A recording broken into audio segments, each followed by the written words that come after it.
वज़ीर-ए-आज़म शहबाज शरीफ की ज़ेर सदारत नेशनल सिक्योरिटी कमेटी का इजलास। मुल्की सलामती के उमूर, दहशतगर्दी से निपटने की हिकमत अमली पर गौर। पाक अफगान बॉर्डर सिक्योरिटी सूरत हाल, हालिया वाक़यात की तहकीकात पर ब्रीफिंग।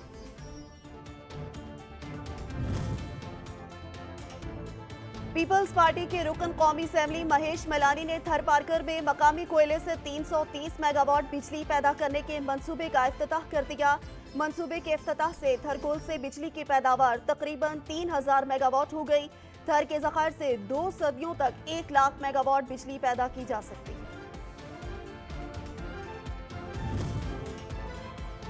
मुल्क में अभी भी 2 करोड़ सैलाब ज़दगान को फौरी इमदाद की जरूरत। पीटीआई सिंध और बलूचिस्तान के करोड़ों सैलाब मुतासरीन को पैगाम दे रही है कि आप नहीं, इमरान खान की सियासत अहम है। दहशतगर्दी में इजाफा हो रहा है लेकिन इन्हें कोई सरोकार नहीं।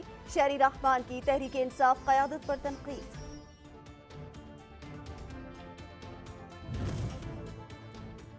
तर्जुमान तहरीक इंसाफ फवाद चौधरी कहते हैं, इनका ख्याल है कि पीटीआई को रोकना है तो बारूद इकट्ठा करके कराची में चरागां की कोशिश की जाए। एमक्यूएम बनाकर कराची में आग और खून का खेल खेला गया। मुश्किल से एमक्यूएम से जान छूटी, अब इन्हें फिर ख्याल आ रहा है कि हमारी पार्टी होनी चाहिए।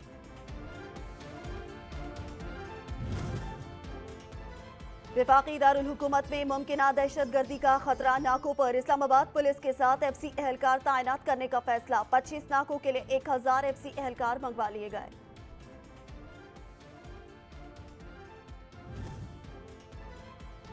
और न्यू कराची सबा सिनेमा चरंगी के करीब कंपनी में बॉयलर फट गया। 4 अफराद झुलस कर जख्मी। बर्न सेंटर मुंतकिल कर दिया गया।